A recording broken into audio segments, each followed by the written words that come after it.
Welcome to the Learning Reinvented Podcast, brought to you by myself, Katie Godden, and the team at The Learning Effect. There are lots of learning podcasts out there, so we wanted to do something slightly different. This week, we're talking about learning using horses. I'm delighted to welcome Julia Jones to the podcast. Thank you for joining me, Julia. Would you like to introduce yourself to our listeners? Yeah, my name is Julia Jones. My business is called Altezza People UK.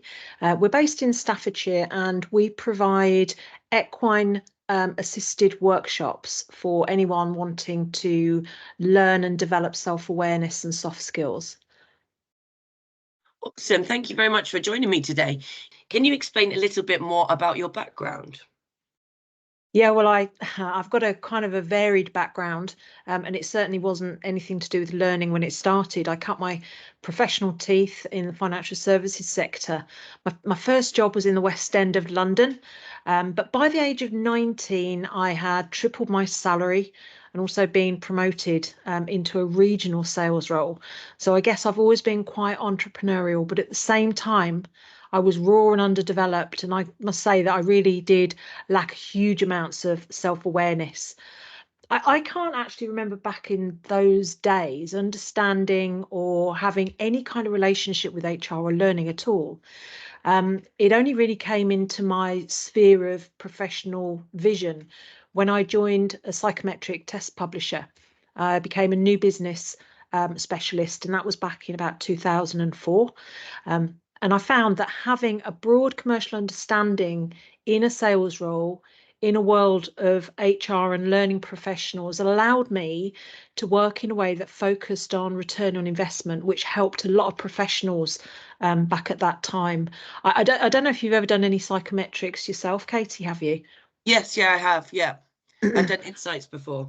Oh, okay. Yeah. I mean, for me personally, I learned a huge amounts about leadership, roles, different types of roles, teams, individuals, company culture, and from a behavioural, cognitive, and emotional perspective. And it changed everything for me. Later, as head of training and education globally, I worked on assessments that were kind of out of the scope of normal training, particularly where it was around leadership or sales space, because that's really at that point where my experience came from. And it wasn't just my knowledge, but it was also my lived experience as well. Then we had the pandemic, and lots of things changed, as we know. Just before the pandemic, I had a headcount of about 18. We became responsible for global training standards, innovation, but also face-to-face customer development in the UK. But that change was, I think, on the cards before the pandemic, and it was coming fast. And just before that, my team were absolutely amazing because we were already digitizing some product training, and we were in the process of looking at transforming that to make it more of a customer experience journey and to expand the global reach. It was because of coaching in the presence of horses that I had received about 6 years previously that I was able to ask my team for support.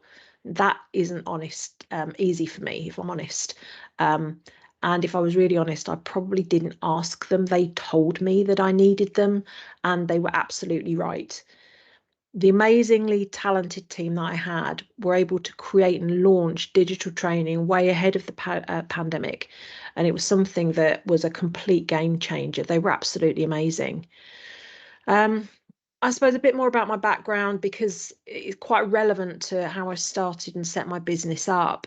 Personally, I had 15 of my 18 team were furloughed, and that left the remaining of us with some pretty huge tasks.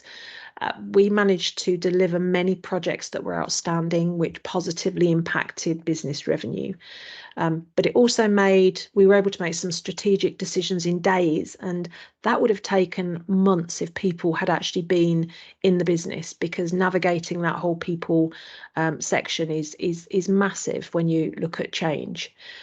And there was an emerging need for better systems, and then the team returned. It was a completely different world for them. And I found it wasn't one that suited me anymore. My skills come to life when I'm dealing with human beings, not technology.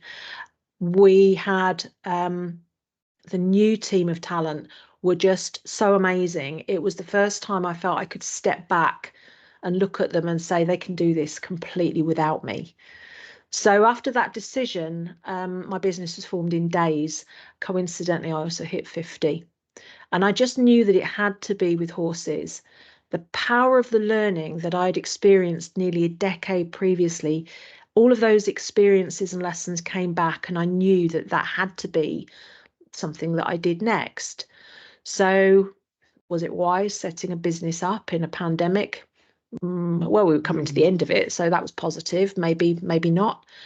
But I knew I needed to be my own boss because, the menopause was kicking in. I wanted to work for myself. I did not want to be pushed back into a mold, and to be somebody that I wasn't anymore. I'd recovered from burnout for a paycheck several times, and quite frankly, enough was enough. That's really interesting, and I think that shows your self-awareness and your ability to then take that step back and actually realize that you want to work for yourself. Could you explain a little bit more about how your business works with the horses? Yeah, of course I can. The best picture I can probably paint for you is a visual one to start with. So learners travel to us.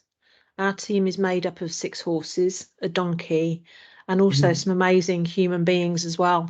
We spend our learning in between classroom and in the paddocks. We may work with the horses in planned activities, or they may be loose. Either way, they're given complete freedom as to whether they participate or not. Our business is firstly one that specialises in helping teams and businesses to develop self-awareness and soft skills. If you think about it, that's the core of absolutely everything that we know outside of skills and knowledge, and the thing that we need to develop the most, in my opinion. So we welcome execs, sales teams, apprentices, managers with their teams, groups of managers who really get to spend face time together. And it also means that we work on all different levels on a variety of different topics, and we deliver workshops. They may or may not be outdoors, or they may or may not include psychometrics, and sometimes they may or may not include horses, depending on really what the customer or the client really needs. But my preference these days is definitely to include the horses. And we're strictly learning experts. We are not therapists. That's a completely different sphere where people may have seen in the past horses very, very well reported for their work in therapy. So now that kind of paints a picture of the environment. The reason why I studied the equine work before I actually delved in and started actively promoting the business was because I wanted to understand why people would come out to do this, and what aspects of learning are we really trying to impact, and what problems we're trying to solve. Horses understand what is going on inside us before we can even articulate how that feels. We tend to be overthinkers. I think you'll agree with me, but horses are not. Before we get the opportunity to modify our responses to outer stimulus, the horses in our presence allow us to see what is really showing up for us. We can tend to get to the heart of what is blocking performance, focus, and relationships, and work on them in real time. This is why the results we get are profound, and I can't replicate this kind of deep learning in a classroom. The horses help us to engage with our whole self, and show up supportively with kindness, so that we can learn what is most important to us in the moment, and also in the context of learning. But this is why, Katie, this is why that they pick up on our heart rhythms. It's why when we're in their presence, we automatically feel a sense of relaxation, or the fact that we're in a common place where we're understood. Horses will, if our normal state is to be relaxed, horses tend to be more intrigued with how to react with us. But sometimes teams arrive with their usual baggage, and then we see the horses may or may not want to interact with them, which for me is very interesting, because it helps us to settle groups in, to understand what is really going on for the team, and create a balance, which is a beautiful platform for learning. I saw my grey mare interacting with the group back in November, and while willing to work for the entire time she was working with the group on a one-to-one, she had her ears pinned back. And I'd not seen this from her before. I thought maybe she was perhaps having a little bit of pain, but it became very evident after an hour or so that she was feeling that there was a disconnect between the way that the group were behaving and what was going on under the skin of the team. That helped us through the rest of the day to try and interpret what was going on, to get to the real brunt of what the problem was, and we helped them to resolve it. So that's a bit about the heart connection, but I want to talk a little bit about the brain. And by no means, I'm not a scientific person, but by creating a sense of presence, we're actually helping the teams to focus on the here and now, bypass the thinking part of their brain, which helps us to think about past and future events, to focus on what's really important, and that is the time that they have together as a team. Everything that we do is action-based. So we are creative in our learning. It's delivered in a completely different way than you could ever do in a classroom.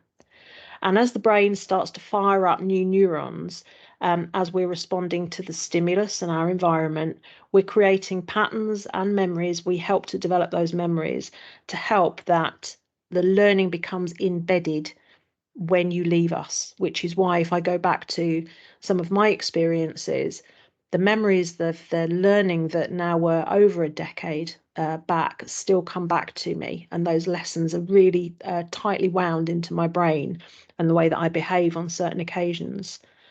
So imagine for a minute that we're going to take the thing that you have just learned into the field. You're combining new learning and your subconscious past behaviours start to take over if we're asking you to participate in an activity. Now, the horses who are in tune with what's going on inside you or the group help me to interpret what is actually happening. So the horses help me to look at the difference between the behaviour and what's really going on inside. And that is really the power of being able to work with the horses in the example of learning on a particular topic. It kind of gets to the truth, if I can say that. I've witnessed a team that came out. They were a senior executive team who joined us for a while, and they wanted to build a strong rapport because they were going to be working on a very large strategic project. And it became very evident throughout a series of activities that there was a lack of trust. And in fact, at one point, the managing director looked at his team and said, "I don't trust any of you." To which they stood back. Yeah, it was a massive point. So in a classroom, I think that is where I would have gone. I would have gone down, why don't you trust the team? What do the team, need to be able to do? Why do you feel like this? But actually, in the presence of understanding and being able to witness what was going on, I asked a different question, and it was, can you be explicit about the trust that you have, or the problem that you have? And the response was quite interesting. The response was, I do not trust myself to lead the team. So it took us in a completely different direction. So pausing, space, time to think, being real, being present is something that really changes the outcomes of the learning that we provide, Katie. So do you think, like, having the horses there, having different environments, that helps change the way people are learning? So because you're taking it out of the classroom, like you mentioned, like even you changing the way and changing your approach and your questions, etc. Do you think that really helps people think about things a bit differently? Definitely. You have, from the moment people arrive, this is what I witness. Some people are anxious, some people are excited. Unanimously, they rarely know why they're there. They're just there to do a team build, and they're going to focus on, I don't know, something like emotional intelligence. But as soon as they approach the gate, we're starting to tap into what's going on, because the horses at this point are already starting to react to their presence. we witness either energy picking up, or we witness the horses being relaxed. They could be intrigued, and people are just drawn into the environment. And within the first 15 minutes or so of being with us, we have come away from the what we're learning, but how we're learning it. So within 15 minutes to half an hour, I would expect people to understand comfort zones, to understand where they are, to be honest about how they're showing up, to recognise that there are safety elements, which are not just physical safety, but we are concerned with emotional and psychological safety. But people just don't know what it is. They are actually feeling what it is. And so people are able to honestly and equitably name where they are right now, the impact others have on them, because that is how the horses show up. So for me, I'm getting to witness honesty, but it is in such a beautiful, kind and gentle way, because the horses are just interpreting what they see and um, participating because they want to be with us. The thing about all of Yeah. them is that they're intrigued and they want to know, how they fit in. And it just opens up minefuls of questions, and the teams just fall into line really quickly and understand and interrogate those behaviours much easier than I could ever see it in a classroom.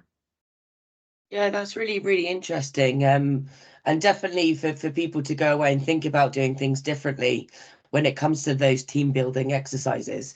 Mm, When you say that people turn up and they're not entirely sure why they're there, the reason that they're there, mm, when you're talking to clients prior to them coming, do you mm. have some sort of do they come to you with an issue, or are you really relying on the horses to kind of give you that, or is that more of a deeper understanding? So they might come to you with a high level issue, like you said, emotional intelligence, for example, but Mm. do the horses then enable that to kind of be brought out in different ways and you get a better understanding, and it might be other things that are issues? Yeah, it's a good question actually, because typically I would be no different from any other training partner in that I need to understand, we do a needs analysis. We understand why you're looking for training in the first place. People don't invest in nice to have. I mean, this I wouldn't put into the realms of a good old team build. And in the same way that you might want to go to an escape room and have some beers afterwards because the Yeah. team needs some time together. This is really where I would position this, is where teams really do need to come together and have a valuable experience, so that they experience togetherness and learning. So these themes of learning would be whatever comes up. It could be that a team really need to they've been struggling because of remote working and the performance isn't great. People may have difficulty with communication. I mean, there's a variety of different, we might want to understand something like what we mean by psychological safety, or what we might mean by diversity and inclusion. We might want to look at how we overcome problems, or we might want to strategize about how we're going to raise the game. It can be as unique as any of those themes. And, we're comfortable with all of it. Anything that is based around developing self-awareness, which is linked to performance, we can deal with. And sometimes agendas have completely changed because of what comes to the surface for the team. So if you could imagine that a team wants to come and raise their performance and learn how to be better communicators, but they haven't dealt with the issues around trust, then they're not going to move forward. So what we can do is say, right, okay, that's just go into this essence of understanding why there is a trust issue. And horses very much help us with that. Taking you back to the horse with her ears flat to her head and interpreting what that might mean. She was absolutely on that particular day adamant that she wanted to stay with this particular group. We were stood in a circle in the field talking about qualities and strengths, and she kept edging. I had her on a lead rope and she was stood next to me, but she kept edging into the middle of the group. And when I tried to bring her back a bit, sort of to take her a couple of steps back, she went to sort of nudge my arm because she really wanted to be there. and she really had something to understand. And so it didn't come out for an hour or so, because it took me a while to understand what was going on and to get the conversation going and to get the group to get to that place where they were honest. But she was absolutely adamant she wouldn't move until the group had sort of shown up and we'd dealt with the issues so that we could move back to the agenda. I find it so interesting that obviously the horses are giving off these signs and signals, and you're able to interpret them and obviously get results from that as well. So what sort of impact do you think horses make on the people that you work with? Oh, what sort of impact? It's profound.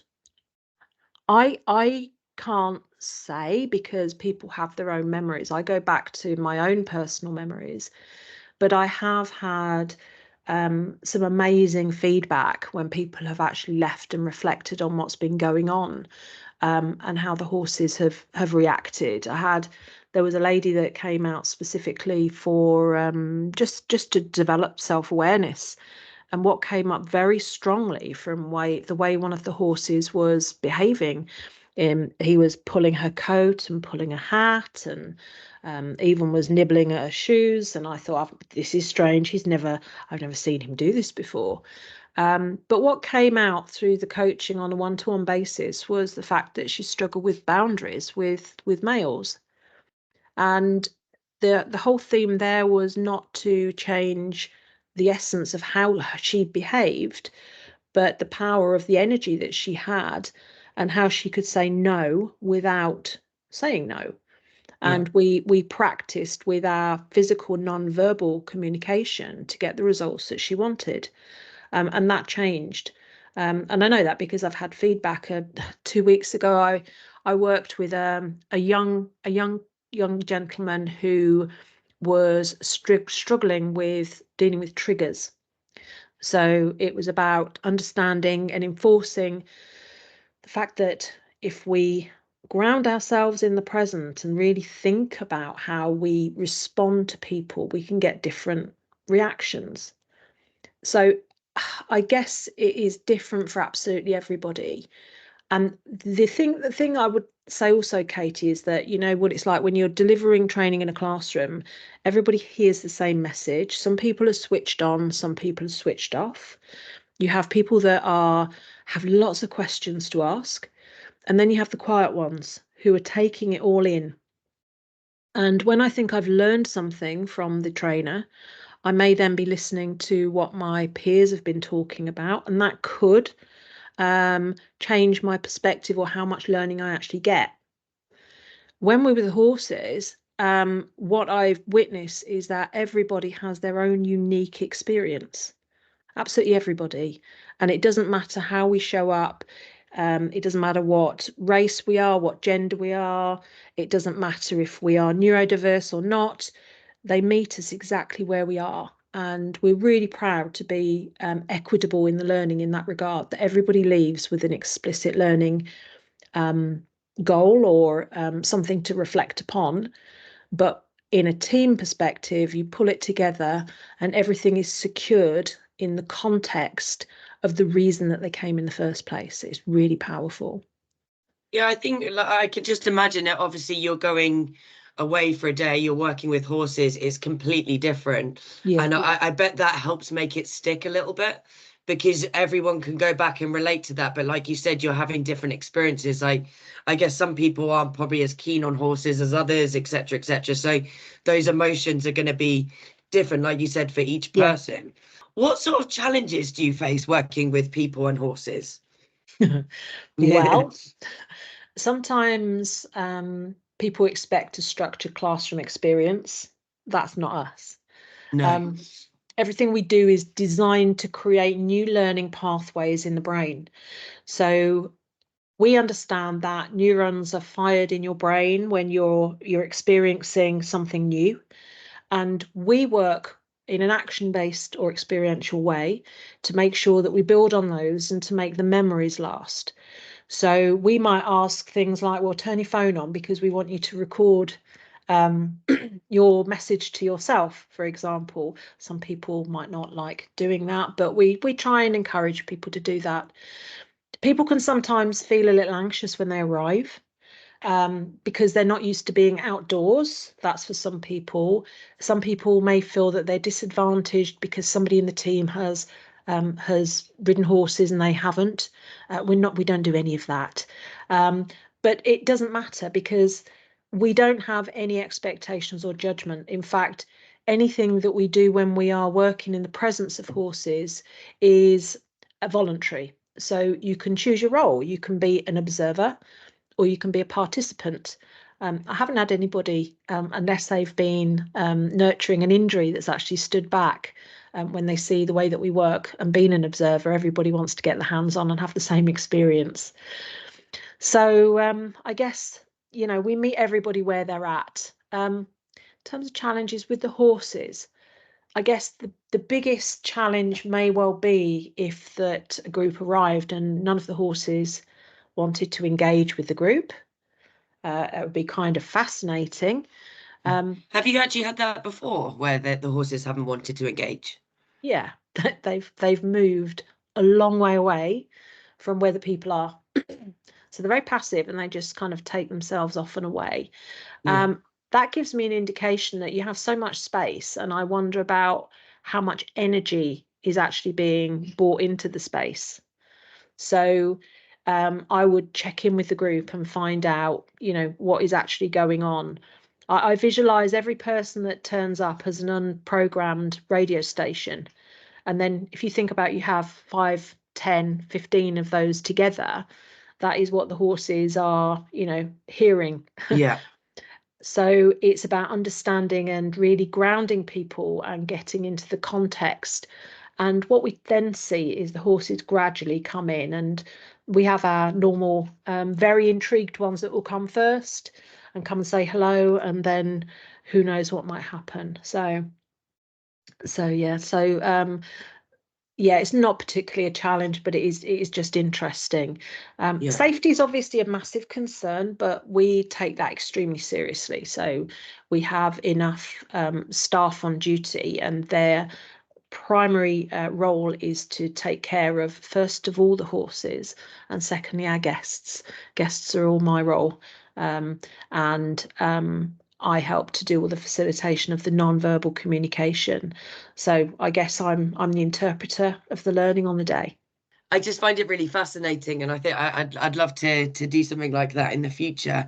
What does your future look like for yourself, your business, and the horses? Well, I think the whole field of learning science is developing. That the whole learning space is something that we really need to understand better as corporate training providers or internal departments. I think that the way that we work, learning science completely validates what we do and our methods and our learning practices, the way we help people to learn to learn. I don't believe that in a digital world where people are working remotely, there can ever be a place for us to say that all training needs to be done remotely. I think that what you learn remotely is the what. So if I'm sitting doing some digital learning, I'm learning about something, I'm learning what it is. If we want to build better relationships, better at working remotely, if we want to be better in agile environments, I think we need to practice the how. And what I mean by that is, how do we become more psychologically safe? How does that feel? How do we build trusting relationships so that when we're working remotely, I know 100% you've got my back, just like I can look in your eyes across an office. And I think that I really want to lean into that space. We will continue to uphold the high standards that are set for us by being members of the Herd Institute. We are continually topping up our CPD, ethical practice, welfare, but also we love being part of a global community which provides people with access to horses and more. I predict that in the future there will be much more access to working with horses, just like there is for therapy and therapeutic practices. this will be something that people will be seeking, and it won't be such a dark art in the coming years, I'm pretty sure. Well, it sounds like you're definitely on a really interesting journey with your business and the horses, and I hope all the best in the future. Thank you so much for joining me today. If people want to find out more about you, your business, your horses, how do they go about doing so? First place to start will be to get on the website. Our contact details are on there. But you know, if you're interested, a lot of people love a skeptic, by the way. If people are skeptic or they want to feel what it's like if they're a little bit nervous, you know, get out of your comfort zone and come and visit us. We do regular appointments for people to come out and just do a site visit. Proof of concept, we will run proof of concept sessions for people that are looking to validate the learning for groups of people, or just talk to us. Social media is a really good place to see what we're up to. So I tend to be using LinkedIn probably most readily. All our reviews are on Trustpilot, so we can certainly set up some links. But in essence, I love talking to people about their challenges to see if I can help. And even if it is just a conversation, and even if it's not for now, that is absolutely okay. We're here to help as much as we possibly can. I think that conversation is very important if people have multiple workshops. So, for example, like a graduate program, or perhaps programs of learning, like an executive learning program that's going to run over multiple years. We would love to show companies how we can slot in or fill some of those slots around those themes, and what kind of outcomes that they would get. So we would propose professional learning plans with structures and outcomes, pretty much like you would any other training company. So that's what I was trying to encourage people to pick up the phone. In terms of articles and things, we've got articles on the website, but yeah, LinkedIn's probably the best place for us, Katie. Awesome. Thank you very much. And we'll put all of those links that you've mentioned in our show notes below so people can get in touch. Thank you again, Julia, for joining me. You're welcome. Thank you for listening to this episode of the Learning Reinvented podcast. We hope you enjoyed it. If you've not already done so, please follow our podcast. And if the Learning Effect can help you and your organisation, please do get in touch. You can find both James and Katie on LinkedIn, and our contact details are in the show notes below.